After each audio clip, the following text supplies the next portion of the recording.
안녕하십니까. 저는 은평구청에서 돌봄 SOS 센터 사업을 추진 중인 박현석이라고 합니다. 이번 서울형 커뮤니티 케어 사업인 돌봄 SOS 센터 교육에 참여해 주시는 모든 여러분들 환영하고 대단히 반갑습니다. 특히 은평구 지역사회보장협의체 어르신분과 2002년 더 좋은 은평 사업의 일환으로 만나 뵙게 되어 더욱 영광입니다. 제가 준비한 자료를 보시면서 계속 설명을 이어나가도록 하겠습니다. 은평구 돌봄 SOS 센터 사업에 대해서 보고 드리겠습니다. 먼저 추진 배경, 돌봄 SOS 센터 사업 개요, 서비스 대상 기준, 8대 돌봄 서비스 제공 절차, 서비스 수가 및 운영 사항, 종합재가센터 주요 사업 소개, 마지막으로 저희 은평구 돌봄 SOS 센터 1년간의 운영 성과에 대해서 같이 말씀드리도록 하겠습니다. 추진 배경 및 사업 개요고요. 추진 배경에 대해서 다시 말씀드리도록 하겠습니다. 돌봄 SOS 사업 개요 먼저 말씀드리도록 하겠습니다. 저희 사업은 서울시에서 추진하는 사업으로 작년 7월 18일부터 5개구 자치구에서 먼저 시작을 하게 됐고 저희 은평구가 같이 포함돼서 진행하게 되었습니다. 운영 체계는 공공 모델형으로 지금 추진 중에 있습니다. 그 다음에 구 돌봄 지원팀의 팀장 1명, 전담 인력 3명, 동 16개 동 주민센터에 S센터 전담 직원으로 사회복지직 1명, 또 8개 동 나머지는 간호직 1명이 현재 근무 중에 있습니다. 그리고 올 연말에는 사회복지직이 있는 동에는 간호직이 추가로, 간호직이 있는 동에는 사회복지직이 추가로 각 2명씩 16개 동에 2명의 돌봄 매니저, 돌봄 SOS 센터 사업을 추진하는 공무원이 충원될 예정입니다. 저희 사업의 주요 내용을 간략하게 먼저 소개해드리면 신청 발굴된 돌봄 대상자에 대해 돌봄 매니저가 방문하여 8대 돌봄 서비스를 지원하는 것을 주 사업으로 하고 있습니다. 현재는 수급자, 차상위, 중위소득 85% 이하 주민분들은 돌봄 저희가 지원을 결정했을 때 지원 비용을 전액 12로 지원 중에 있고 그 외에 경제적 사정이 괜찮으나 돌봄이 필요하신 주민이 계시다면 자부담으로 저희 사업을 이용 중에 있습니다. 특히 올해 같은 경우 코로나가 관련해서 중위소득 85% 이상이지만 100% 이하에 들어오시는 분에 한해서는 서울형 긴급복지 예산을 활용해서 저희가 사업 지원을 추진 중에 있습니다. 돌봄 SOS 센터 사업계에 대해 서비스 대상 기준을 위주로 해서 설명을 드려보도록 하겠습니다. 기본적으로 돌봄 욕구를 가진 서울 시민은 모든 대상자가 이용 대상입니다. 전에 설명한 것처럼 소득 기준과 재산 기준에 따라서 구분하지 않고 본인이 돌봄이 필요하나 그 돌봄 체계를 알지 못하거나 받을 수 없으신 분들은 저희 체계를 이용하실 수가 있습니다. 저희 서비스는 정보 상담의 7대 서비스로 구성되어 있고 현재 그 5개 서비스는 수가, 서비스 비용을 제공하고 이용할 수 있는 서비스로 되어 있고 나머지 3개는 서비스 비용 없이 정보 상담 등에 대한 서비스를 받을 수 있도록 진행하고 있습니다. 올 7월까지는 65세 이상 어르신과 장애인이 주 대상이었고 올 7월 이후는 50대 중장년이 같이 포함되게 되었습니다. 그리고 내년 7월 이후는 모든 시민이 적용될 수 있도록 서울시에서 준비 중에 있다고 말씀드리겠습니다. 그 다음에 소득 기준에 따라 서비스 이용 금액 지원 대상이 결정되는데 이 부분에 대해서는 기존에 저희가 공적 복지통 사업을 하면서 선정된 그 기준들이 있기 때문에 저희가 이 선정을 위해서 따로 조사를 하지는 않고 그 전에 있었던 자격 기준에 따라서 저희가 지원 여부를 결정하고 있습니다. 8대 돌봄 서비스에 대해서 자세히 다시 한번 설명드리겠습니다. 사진에서 보이는 것 같이 먼저 간략하게 서비스의 종류에 대해 설명을 드리면 일시 재가 서비스. 일시 재가 서비스는 기존의 장기 요양 제도와 상당히 유사한 점이 있습니다.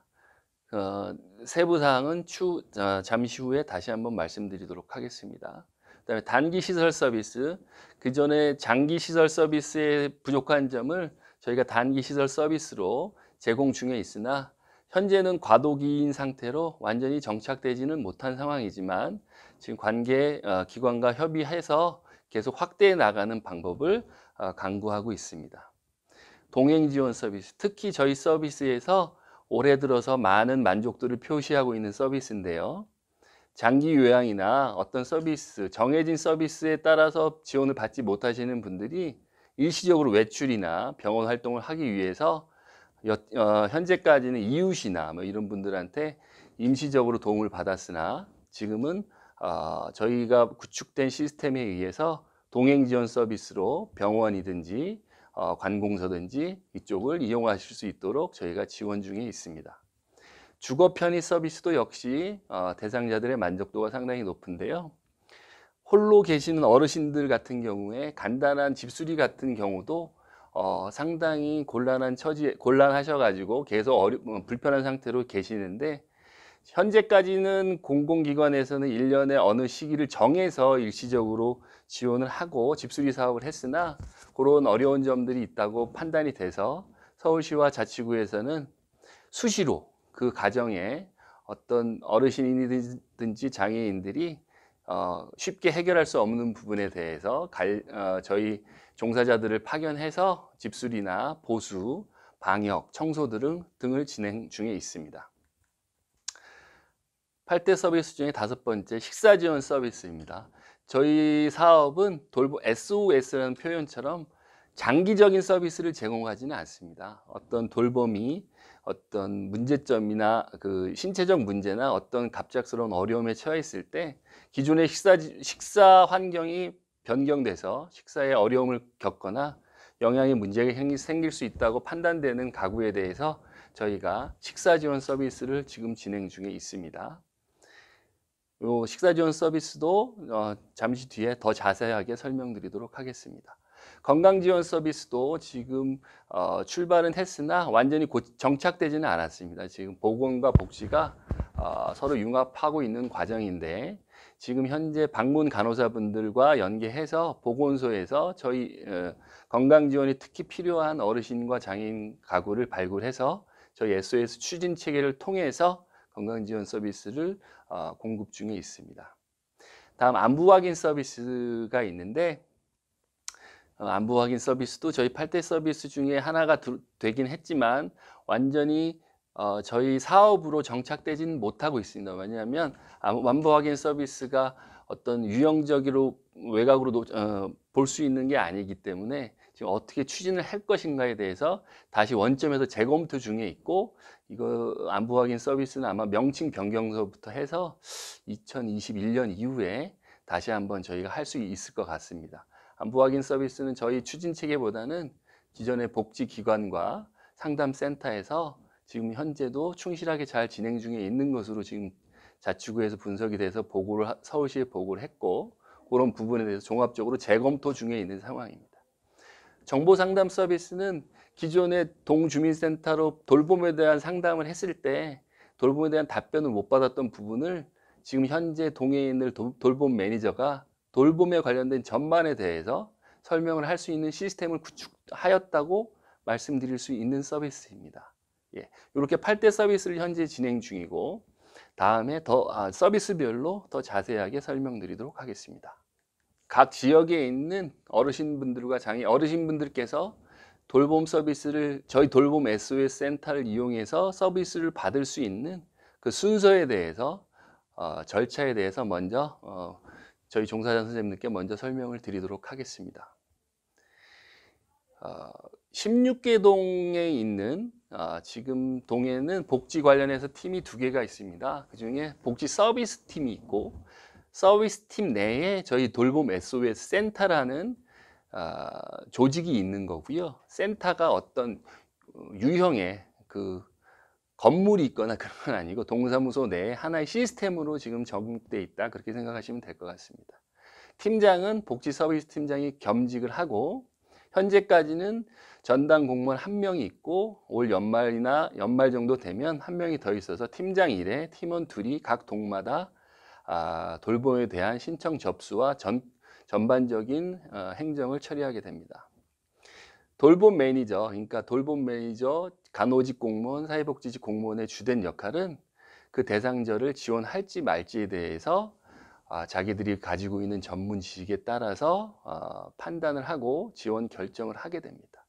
예를 들어서 동사무소에, 동주민센터에 이웃이든지 동에 있는 복지 플래너들이 돌봄이 필요한 어르신에 대해서 요청을 했을 때 상황에 따라서 뭐 시간 즉시 출동할 경우도 있고, 뭐 여유가 있는 서비스 같은 경우는 좀 더 알아보고 출동할 경우도 있고, 긴급 출동의 경우에 대해서 먼저 설명을 드리면, 즉시 출동을 해서 그 사람이 그 어르신께서 만약에 낙상 사고를 당했는데 퇴원을 하고 보니, 예를 들어 설명을 드리는 겁니다.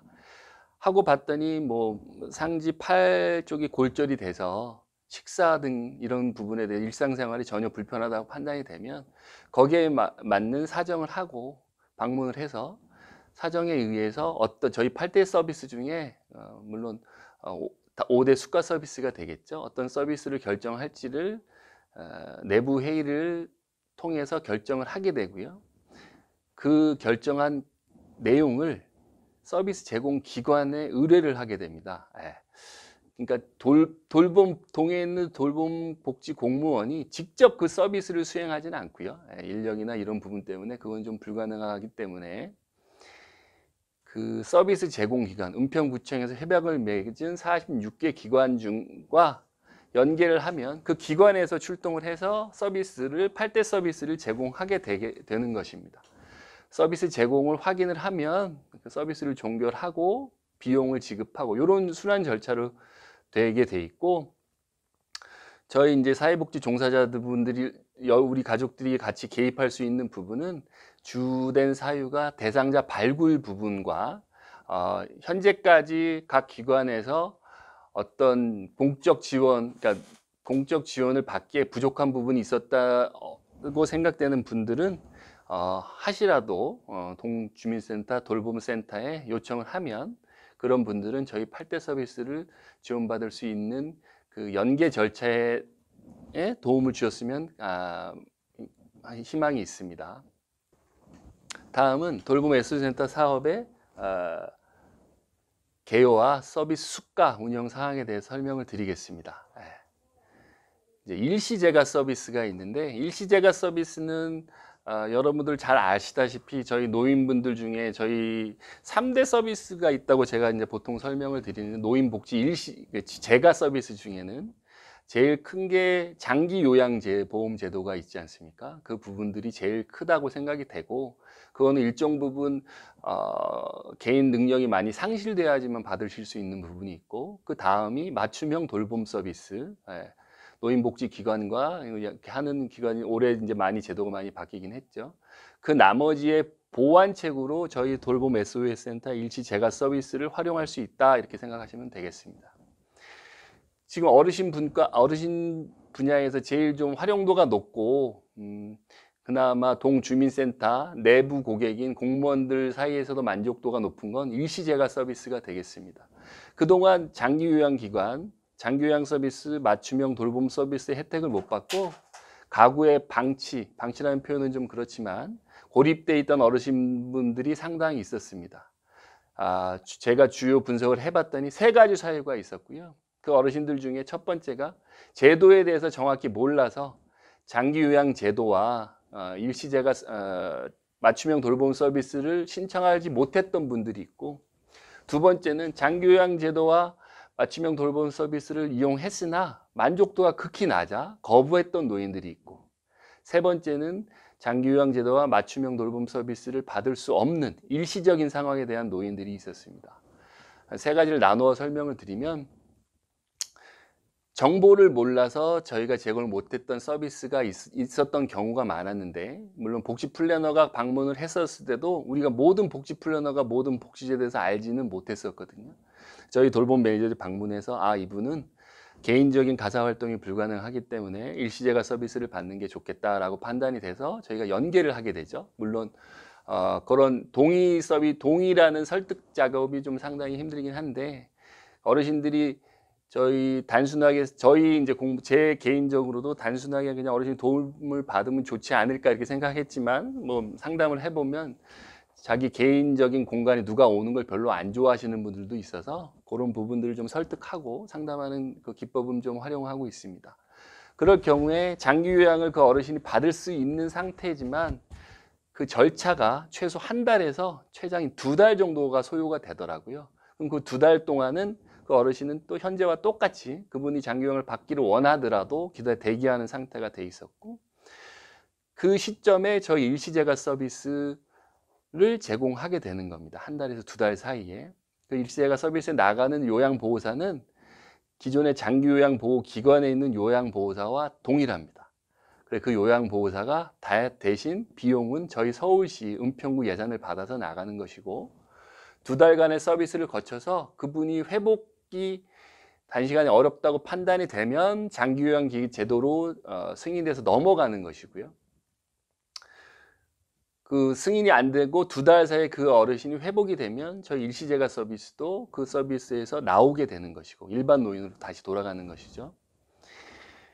두 번째는 장기요양 서비스를 받았으나 그 받은 경험이 있는 어르신이나 그 요양보호 서비스의 불만족과 어떤 뭐 트러블 때문에 그걸 거부해서 예전에 방치됐던 노인들이 있습니다. 그런 노인들 같은 경우는 다시 한번 저희 일시제가 서비스 기관과 연계를 하고 보다 양질의 서비스를 제공하는 특별한 프로그램을 좀 하는데, 그런 노인들 같은 경우는 그런 정보를 좀 미리 제공해서 예전과는 틀린, 예전 뭐 5, 6년 전의 서비스와 현재도 좀 많이 틀리긴 하거든요. 요양보호사의 그 실력도 많이 늘고 하셨기 때문에 예전하고 틀린 서비스를 직접 받아보신 후에는 다시 한번 받아봐야겠다 해서 장기요양 서비스를, 장애활동지원 서비스를 받는 분들도 계시고요.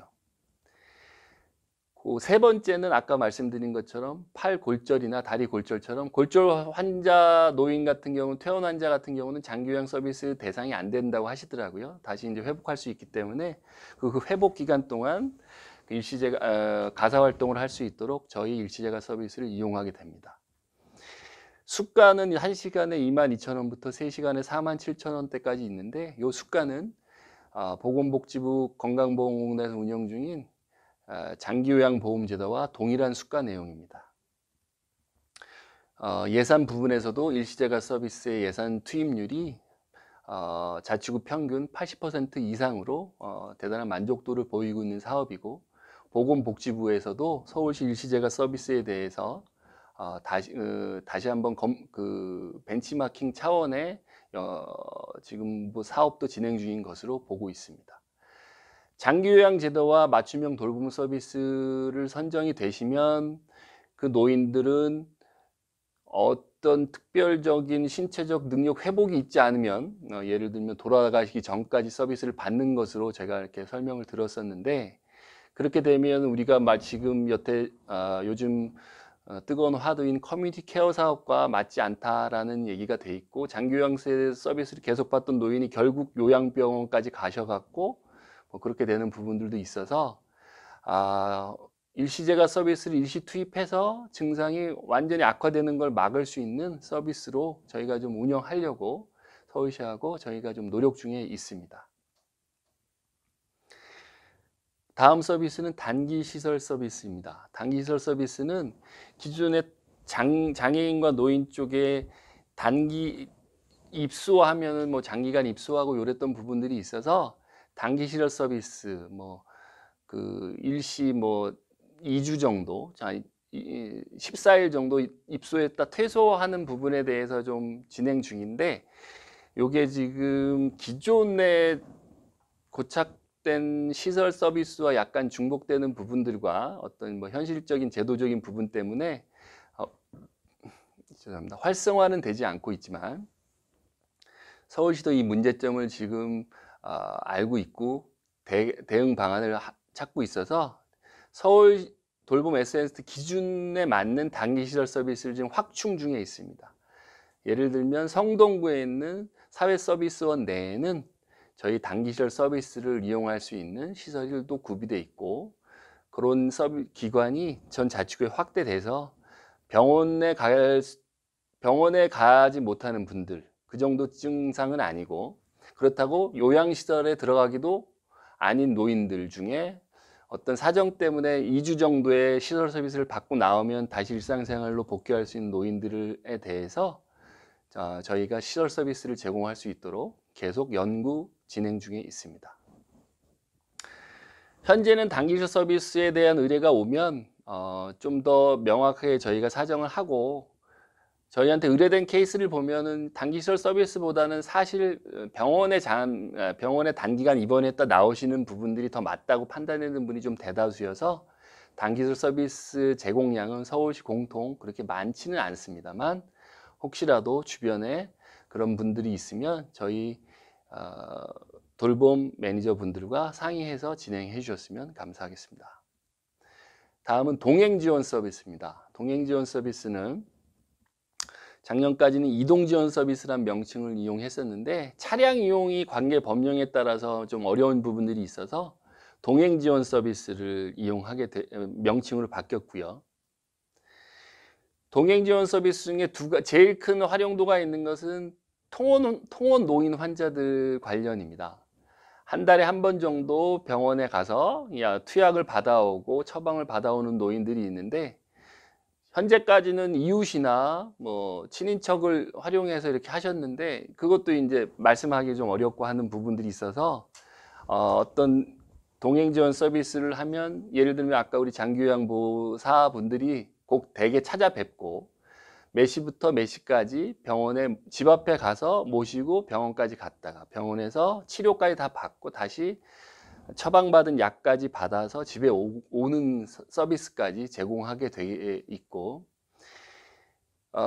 동행지원 서비스의 만족도 조사 결과 상당히 높은 것으로 나왔었습니다. 그러니까 어르신분들께서 나름 분석을 해보니, 어르신분들께서 이웃하고 이렇게 말씀하는 것도 어렵고 부탁하는 것도 어렵고, 그래서 정말 힘들게 스스로 막 지팡이 짚고 힘들게 왔다 갔다 했던 부분들이 많았었는데, 그런 부분들이 해소돼서 고맙다는 표현들을 좀 많이 해주시고요. 그런 상황으로 동행지원 서비스는 좀 활성화되고 있는 부분인데, 앞으로 차량 부분에 대해서 어떻게 할 것인지는 좀 상위 법령 개정 등이 있을 것 같아서 좀 계속 진행 중에 있습니다. 특히 8월 이후는 교통비 지원이 어려웠었는데, 올 8월 이후는 연간 10만 원의 교통비를 이용받을 수 있도록 제도가 개선돼서 어르신들이 요양보호사와 같이 택시 이용을 한다든지 그런 서비스가 있어서 서비스가 많이 활성화되고 있는 중입니다. 그 여담이지만 동행지원 서비스 동사무소에 저도 근무해봤지만 가끔 이런 전화들이 많이 오거든요. 어디 은행에 좀 가야 된다, 어디 가야 된다 하는데, 사실 복지기관이나 관공서에 있는 직원들이 본연의 업무 하다가 갑자기 찾아가기도 힘든 상황들이 있어서 저희 공무원 입장에서 봤을 때는 내부 직원들의 만족도가 상당히 높은 부분들이 있습니다. 안타까움에 해결을 못 해줬던 부분들이 있었는데, 이런 서비스를 활용하고 나니 본인들도 마음의 부담을 덜고 어르신들도 만족도가 높아져서 이런 서비스는 좀 많이 활성화돼 가지고 집에서 하는 일시재가까지 가지 않아도 어르신들이 충분히 생활할 수 있는 동행지원 서비스로 저희가 좀 개선해서 나가려고 지금 계속 노력 중에 있습니다. 다음은 동행지원 서비스와 유사한 개념이라고 볼 수 있는 주거편의 서비스입니다. 주거편의 서비스는 저희가 기획 단계부터 어르신이 집에 있는 형광등이 하나 갈아야 되는데, 이걸 누구한테 과연 부탁을 할 것인가? 동사무소에 있는 복지 플러너한테 전화해서 와서 고쳐달라고 할 것인가? 물론 고쳐드리죠. 아니면 이웃에 있는 누구한테 얘기할 것인가? 아니면 귀찮으니까 그냥 어두운 채로 살 것인가? 이런 딜레마에 있던 차에서 혁신적으로 서울시에서 먼저 선제적으로, 그렇다면 비용 대비 효과가 높은 주거 편의시를 한번 시행하겠다. 처음 요 설계할 때 자치구 직원 연구단에서는 상당히 걱정들을 많이 했었거든요. 이게 도대체 사업량이 어디까지 될 것인지. 근데 결론 1년 정도 하고 나니 협동조합과 사회적 경제 조직에 있는 인력들과 비용이면 충분히 할 수 있고, 그래서 주거 편의 서비스는 폭발적으로 양이 증가 중이다, 이렇게 설명드릴 수 있겠습니다. 예를 들어서 주거 편의 서비스에 코로나 관련해서는 방역 서비스가 추가됐고요. 민간 기관에 계신 종사자 선생님들께서도 가정 방문했을 때 상당히 당황스러울 때가 주거 환경이 불량하거나 위생 상태가 상당히 불량한 집들이 있었잖아요.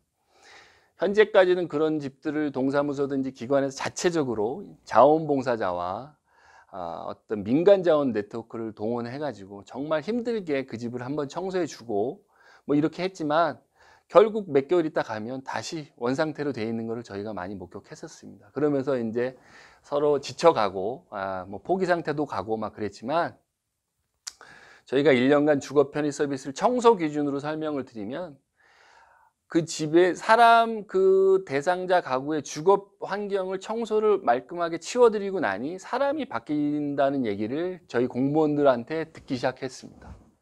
물론 3개월 후에 가보면 다시 원상복구되는 집이 있었지만, 또 그런 집은 저희가 또 치워줬고 또 치워줬고, 그런 이후에 그분들이 많이 바뀌었다는 얘기를 저희 사례집이나 사례에서도 많이 접할 수 있었고, 이것도 역시 내부 공무원들의 만족도가 상당히 높았습니다. 그러니까 가정 방문을 했을 때 도움 없이 여태 가정 방문하고 상담만 했던 서비스에서 실제로 돌봄 SOS 센터 제가 설명드렸던 서비스를 제공하고 나니 그분들도 마음을 열고, 관계 공무원들과 민간 종사자분들께서도 마음이 좋고, 뭐 이렇게 양쪽 질적 서비스 개선 사항은 있었다, 이렇게 설명을 드리도록 하겠습니다. 다음 식사 지원 서비스입니다. 그러니까 일시제가 서비스가 있고, 동행 지원 서비스가 있고, 주거 편의 서비스가 있고, 식사 지원 서비스가 이렇게 있지 않습니까? 일시제가 서비스 안에는 동행 지원 서비스, 주거 편의 서비스, 식사 지원 서비스가 같이 포함되어 있다고 보시면 될 것 같습니다. 그렇게 설명드리면 좀 쉬울 것 같네요. 일시제가 서비스는 증상이 좀 많이 안 좋으신 분들 대상으로 저희가 결정을 하거든요, 서비스 제공을. 그렇다면 식사도 제공해야 되고, 청소도 해드려야 되고, 외출한다면 동행도 해드려야 되고. 근데 그 정도의 증상이 아니신 어르신분들도 상당히 많이 있거든요. 집에 누가 와서 3, 4시간씩 있지 않아도 어떤 조금의 부상으로 인해서 식사가 어려운 경우에 저희가 한두 달 정도 식사를 제공하면 다시 원상태로 복구할 수 있는 그런 분들 대상으로 저희가 식사 지원 서비스를 제공하고 있습니다. 한 끼에 7,800원인데 1년간 30식을 제공할 수 있습니다.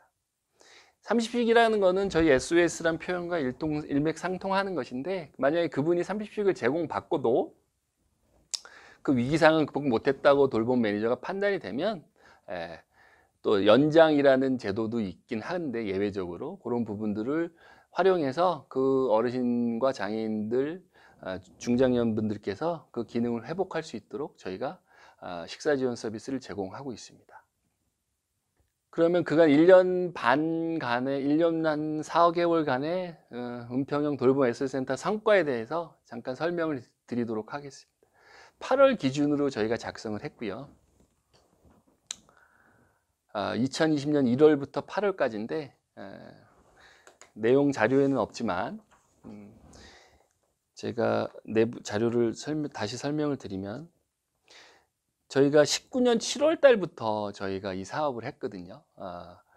작년 19년 7월 달까지 일시제가가 218건을 저희가 했는데, 올 8월까지는 그러니까 거의 비슷한 시기가 됐겠죠. 근데 저희가 지금 한 400건 정도 그렇게 진행을 하고 있고, 동행 지원도 작년에는 29건이었는데 102건으로, 주거 편의는 70건인데 302건으로, 식사 지원은 450건인데 780건으로, 그렇게 지금 서비스 제공량이 폭증하고 있다, 이렇게 생각하시면 될 것 같습니다. 폭증이라는 단어가 좀 그런데 많이 활성화되고 있다, 이렇게 봐주시면 될 것 같고요. 요거는 어느 정도 제도가 안착되고 있는 부분들이 있고, 저희 민간 사회복지기관과 종사자분들께서 대상자 선정, 그 발굴과 같이 이렇게 동행해 주셨던 내용이 포함됐던 내용으로 볼 수 있겠습니다. 지금 서비스 제공기관에 대해서 이제 설명을 드리도록 하겠습니다. 서비스 제공기관과 저희가 은평구청은 협약이라는 관계를 저희가 이제 서울시 지침에 따라서 협약이란 관계로 MOU를 체결하고 진행 중에 있습니다. 기존의 복지 시스템과 많이 틀린 것은 기존의 복지 시스템은 민관이 있지만 위탁이라는 개념을 따라서 저희가 이제 진행을 하고 있지 않습니까? 노인이 됐든 장애인이 됐든 어르신이 됐든 어떤 기관과 어떤 은평구청은 위탁을 통해서 보조금을 주고 그 보조금을 집행하고 정산을 받고 사업량을 평가하고 이런 시스템으로 여태 뭐 수십 년간 이렇게 이어왔는데 저희 돌봄 SOS만큼은 위탁이 아닌 동업자적 관점에서 협약을 통해서 서비스 제공에 따른 제공 실적을 확인을 하면 그 사업량에 따라서 저희가 비용을 지급하게 되게 돼 있습니다. 그러니까 일종의 시장성의 원리에 따라서 지금 진행하는 부분들이 있습니다. 근데 약간 딜레마긴 하죠. 시장성의 원칙이 맞는 건지 순수한 복지 개념으로 하는 것이 맞는 건지 그런 딜레마가 있었는데 현재까지는 큰 무리 없이 좀 진행 중인 부분이 있고요. 일시재가 서비스 같은 경우 서비스 기관은 장기 요양기관이 포함됩니다. 서울 은평구에 120개 정도의 장기 요양기관이 있는데 그 중에 26군데, 사업 성과가 우수한 26군데와 저희가 협약을 맺었고 동돌봄 매니저가 대상자가 발견했을 때 자기 어느 일시재가 서비스를 결정할까까지 결정권 자체가 동에 있습니다. 어느 동에 어느 기관이다 이렇게 연계한 것도 없고 강제성도 없고 그렇기 때문에 서비스 기관이 서로 노력을 선의의 경쟁을 하게 되고 결국은 사업량의 절차가 연도가 지날수록 좀 차이가 나긴 하는데 저희가 전문성을 개발하기 위해서는 어쩔 수 없이 이렇게 시스템을 서울시에서 운영 중에 있고요. 단기 시설 서비스는 서울시 직영시설로 든든케어라고 뭐 있는데 현재까지 저희 정보 자치구에서 실적은 없지만 일단 협약기관에는 들어가 있습니다. 동행지원 같은 경우는 은평구 사회서비스원과 장기요양기관 4군데 이렇게 같이 하고 있고 동행지원에 대한 전담적인 정보 노하우를 좀 많이 가지고 계신 기관들과 저희가 협약을 했습니다. 주거편의 기관은 사회적 경제 조직인데 예를 들어서 마을기업과 협동조합, 뭐 사회적 협동조합이 있는데 그런 5개 기관과 저희가 진행 중에 있습니다. 식사 지원도 저희가 5개 기관과 협약을 맺고 있고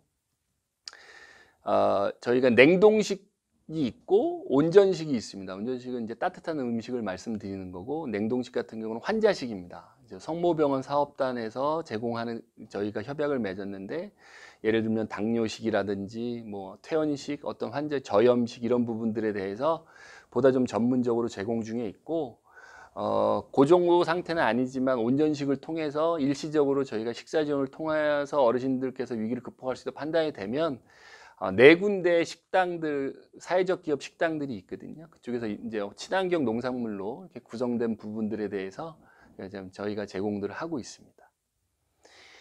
네, 아까 이제 식사 지원 단가가 7,000원대이기 때문에 질적 제고를 하기가 좀 힘든 부분이 있는데 그런 부분에 대해서는 서울시와 계속 협약 중에 있습니다. 그간 은평 성과에 대해서 2가지 먼저 설명을 드렸고 나머지 3번째는 마지막에 설명드린 식사 지원 서비스에 대해서 다시 한번 좀 자세히 설명을 드리겠습니다. 저희가 5개 자치구 중에 식사 지원 서비스는 모범 사례에 들어서 서울시에서 벤치마킹도 갖고 모든 이제 2020년 8월부터는 25개국에 같이 다 저희가 지금 SOS 사업을 하는데 저희 구청에 오셔갖고 많이 벤치마킹을 해 가셨습니다. 아까 말씀드렸던 냉동식 식사 지원 서비스 성모병원에 대한 내용을 여기 좀 해놨는데 제가 이걸 직접 먹어봤거든요. 시식을 해봤더니 이렇게 맛이 없더라고요. 맛이 왜 없나 물어봤더니 이게 이제 저염식이고 건강식이다 보니까 맛이 없다고 하는데 그걸 어떻게 어르신들께 이해시키기가 처음에는 사업할 때 좀 힘들더라고요. 어르신들이 이제 미각이 이제 많이 그러셔가지고 달고 짠 걸 막 드셨는데 갑자기 저염식을 드시니까 그걸 좀 설득하느라고 동에서 좀 힘들었다는 얘기를 좀 들었었고요. 하지만 지금은 좀 많이 정착돼서 다시 한번 먹을 수 없냐고 이제 오히려 거꾸로 요청이 오는 경우도 있다고 하더라고요. 성모병원이 저희 진관동에 저희 위치해 있고 각 성모병원 그 환자식을 총괄하고 있습니다. 참 그리고 집에 배송하는 거는 은평구 자활센터에 우리 자활 종사자분들께서 차량으로 이용해 가지고 그분들의 안부까지 확인하면서 저희가 지금 진행 중에 있습니다. 그 다음에 아까 따뜻한 식당 관련해 갖고 요런 부분들이 있고, 이제 소규모 식당이신데 모든 은평구 전체를 하지 못하고 가까운 동, 지금 4군데 마을무지개, 밥불꽃, 협동조합 뭐 이렇게 있는데 그쪽에서 가까운 인근 동의 그 주민들을 대상으로 저렇게 정성스럽게 음식을 하셔가지고 어르신께 제공 중에 있습니다. 코로나 관련해서 이제 기관들의 무료 급식이 좀 중단됐을 때 저희 걸로 하려고 그랬더니 오히려 이제 기관의 무료 급식은 단가가 너무 낮아서 저희 걸 못했던 좀 안타까운 부분들이 있어서 그런 부분들도 서울시에 전달은 했습니다. 향후에 동일한 일이 발생되면 안 되겠지만 그런 상황이 있을 때는 대처를 한번 해보겠다는 답변은 들었는데 기관의 단가가 높아져야 저희 건 낮출 수는 없어가지고 여담으로 말씀드렸습니다. 제가 장황하게 설명을 드렸는데 다시 정리를 하면서 사례 위주로 한번 설명을 드리면 우리 선생님들께서 좀 이해하기 쉽지 않을까 이렇게 설명을 드리겠습니다. 그래도 좀 궁금하신 것 중에 저희 좀 설명을 드리면 예산 부분 뭐 이런 것도 우리가 다 같이 아셔야 될 것 같아서 제가 다 공개하고 말씀을 드리겠습니다. 2019년도 같은 경우는 7월 달부터 시작했기 때문에 반밖에 안 됐고요. 2020년도에 은평구에 배정된 예산이 저희 구비는 안 들어가지만 6억이 배정됐었거든요. 근데 6억을 다 못 쓸 것이다 1월 달에 그렇게 이제 판단들을 했고 걱정을 했는데 벌써 6억을 초과 달성했습니다. 8월 말 기준으로. 지금 그래서 시에서 1억 8천 정도를 더 교부받아서 나머지 3개월을 수행하려고 하고 있습니다. 모든 자치구가 그런 건 아니지만 그래도 은평은 SOS 사업에 어느 정도 활성화가 됐고 민간기관과 네트워크가 좀 구성이 많이 돼 있어서 대상자 발굴에 그게 큰 도움을 받고 있다고 먼저 말씀드릴 수 있겠습니다. 상반기에 서울시 복지재단을 통해서 저희 돌봄 SOS 사업 5개 자치구, 온전하게 하고 있는 5개 자치구에서 평가를 했는데 5개 자치구 평균 만족도가 종합 점수가 90.36점이었는데 은평구는 90.90으로 미미하지만 1위를 달리고 있다는 얘기를 드리고요. 재이용 의향도 90점대 이상으로 서비스 만족도는 높은 것으로 복지재단을 통해서 용역 조사가 됐다고 보고 드리겠습니다. 저희 5개 구는 은평하고 은평, 마포, 노원, 강서, 성동구는 작년도 2019년 7월 달부터 먼저 했고요. 저 인근 서대문구의 나머지 19개구, 20개구는 8월 달부터 했는데 거기는 직원들이 배치 없이 먼저 시작돼서 지금 상당히 혼란을 겪고 있습니다. 직원들, 그러니까 전담 인력 없이 사업을 추진하려니 상당히 좀 어려운 부분들이 있고 그런 얘기는 지인들을 통해서 들으시는 경우도 있을 수 있어서 말씀드리겠습니다.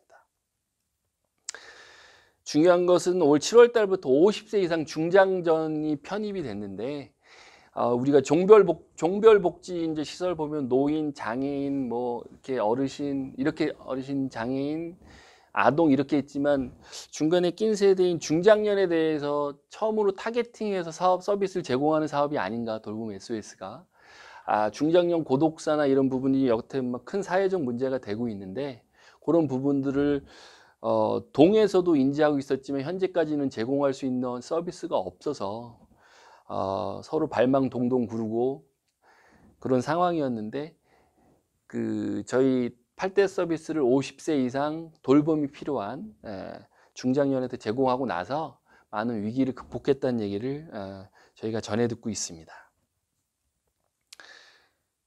일단 전반에 대해서는 이렇게 설명을 드리고 추가적인 부분은 언제든지 저희한테 연락을 주시면 뭐 세부 자료든지 매뉴얼이 엄청 두꺼워서 다 설명을 못 드리니까 필요하신 자료들은 언제든지 저희가 그 기관별로 설명을 드리고 코로나가 이제 1단계를 얼마 전에 됐지만 종료가 되면 저희가 원래 8월 전에 하려고 그랬는데 기관 방문해서 저희 돌봄 SOS 센터 사업을 대면으로 종사자분들께 보고 드릴 수 있는 기회를 갖도록 하겠습니다. 지금 요 보도자료는 작년 연말에 우리 장애인 가정에 가서 뭐 이렇게 했던 부분들이 있고요. 요 내용에 대해서 먼저 이제 설명을 드리겠습니다. 이제 요 어르신께서 수급자도 아니셨거든요. 그러니까 이제 제일 좋은 사례를 보도를 내니까 저희 자랑 같지만 한번 설명을 드려보겠습니다. 이 어르신이 월세집에 거주하고 계셨는데 작년까지는 어떻게든 뭐 어르신은 아닙니다. 64세니까 이게 중장년에 들어가죠. 노인도 아니고 장애인도 아니고 어떻게 일용직으로 이렇게 했는데 갑자기 질환이 와서 못 나가게 된 거죠. 월세에 거주 지하거든요. 월세에 거주했는데 집주인께서 월세가 안 들어오니 한 문을 열고 봤더니 이제 난리가 나 있는 거죠. 저분은 거의 미이라처럼 이렇게 누워 있고 동에 이제 신고가 들어와서 가봤으니 이게 돌봄 SOS가 없으면 이걸 과연 어떻게 할 것인가에 대한 이제 어려운 점이 있었다 이제 그렇게 얘기를 하더라고요. 그 동사무소 공무원께서. 그러니까 제일 먼저 저희가 투입한 거는 주거 환경 개선 사업으로 주거 환경을 먼저 좀 청결하게 바꿨고 일시 재가 서비스로 장기 요양 보호사를 했고 식사 지원 서비스로 영양식으를 공급했고 저분이 30kg였다가 저 보도할 때쯤 되니까 37kg 정도, 34kg 이렇게 됐다고 하시더라고요. 저희도 직접 저 현장에 갔었는데 여기서 중요한 거는 돌봄 매니저가 공적 복지까지 연계를 해가지고 기초수급자까지 연계가 됐던 부분이죠. 그래서 토탈로 이분은 위기를 극복한 사례가 됐어요. 3개월 사이에. 3개월 사이에 토탈로 위기가 극복됐는데 여태 동주민센터 기준으로 놓고 봤을 때 찻동 기준으로 놓고 봤을 때 공적 보장은 가능했었거든요. 근데 나머지 돌봄은 어려웠었어요, 사실. 기관에 부탁을 하든지 어떻게 하든지 종합적인 노하우가 없어서 막 중구난방으로 막 이게 막 포커싱이 안 돼서 막 서로 종별로 막 이렇게 힘들게 했는데 그런 게 토탈로 됐다는 그런 사실을 우리가 경험을 했다라는 거를 보도자료를 저희가 통해서 그렇게 한번 경험이 있다는 걸 말씀을 드리겠습니다.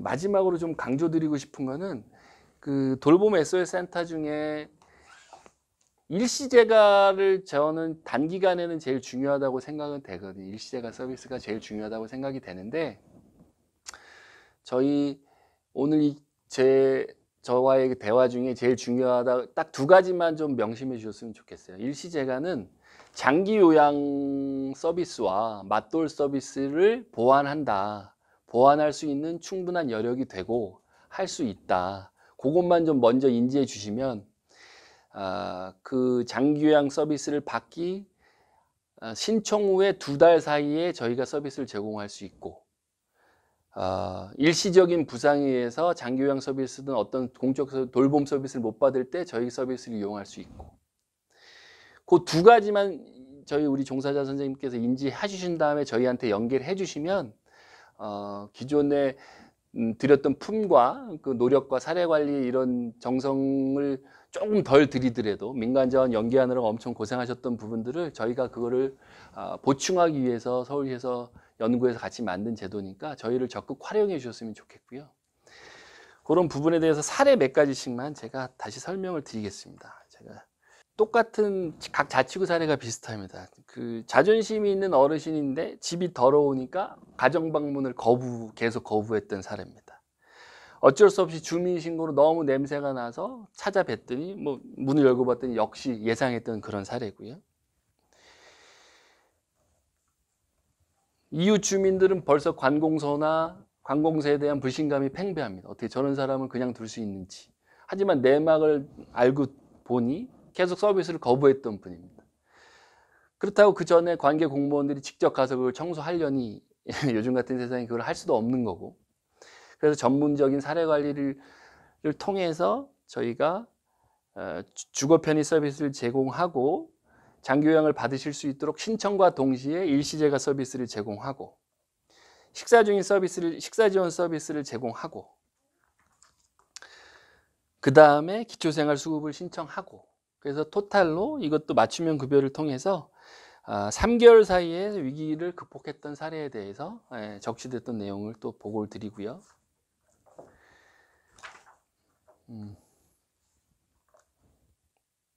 이 어르신 같은 경우는 다른 건 다 괜찮은데 청소하고 빨래만 해주면 좋겠다. 그렇게 도움과 요청을 했던 분이 있는데 그런 경우에도 청소와 빨래를 할 수 있는 어떤 공적 시스템은 없었어요. 그래서 그 일시재가를 붙이기에도 그렇고 장기 요양을 하기도 그렇고 그럴 경우에 식사 지원 서비스하고 뭐 저희가 이제 빨래 서비스는 기존에 틀이 있기 때문에 저희가 좀 했고 그렇게 하고 이분에 대해서는 저희가 이제 식사 지원 서비스를 계속할 수는 없으니까 한 2달 정도 지원한 다음에 복지관의 사랑의 도시락이라든지 뭐 그런 부분을 연기했던 부분들 내용이 다 유사한데 저희 돌봄 SR 센터는 최초 계획이 연계를 목적으로 했던 저희 사업입니다. 연계 커넥팅을 하고 연계해주고 모든 거를 중심인 축에서 이렇게 토스해주고 연계해주고 또 했는데 또 나머지 8대 서비스로 자원까지 있으니 저희를 많이 활용해 주시고 저희가 연계하고 또 나중에 보고까지 드릴 수 있고 전산 시스템도 지금 개발 중에 있고 그런 부분들이 있어서 저희가 지금 돌봄 네트워크도 지금 코로나 때문에 운영을 못 하고 있지만 돌봄 네트워크 각 종별 기관별 뭐 이렇게 지금 준비 중에 있습니다. 지금 2026년도에 커뮤니티 케어 복지부 중심 모델을 진행 중인 것으로 알고 있는데 지금 공식적으로 돌봄 SOS 센터가 서울형 커뮤니티 케어라고 얘기는 하지 않습니다. 근데 이제 저희 내부적으로는 그렇고 복지부에서 인지를 하고 있습니다. 실체가 있는 서비스라고 조금씩 발전하고 있는 부분이 저희가 좀 자긍심을 갖고 있는 부분이고요. 공허한 어떤 복지제도에 대한 뭐 이론이나 이런 게 아니고 실질적으로 서비스를 제공하고 정산하고 비용을 납부하고 예산을 투입하고 했던 실체가 있는 서비스가 지역사회에 지금 녹아들고 있다라고 생각하시면 될 것 같습니다. 저희가 이렇게 만나게 된 것도 인연이니까 하시라도 저희 구청 복지정책과 돌봄지원팀에 어떤 개선사항이나 의견사항이나 대상자 발굴이나 이런 부분들이 있을 때 연락을 주시면 저희가 다 같이 고민해서 은평구 전체에 대한 돌봄이 어느 방향으로 나갈지에 대해서 같이 논의해서 같이 고민할 수 있는 기회로 삼았으면 좋겠습니다. 이상 좀 빈약한 말씀이지만 제 말씀을 마치고 가정과 식구들 모두 행복하시길 바라겠습니다. 감사합니다.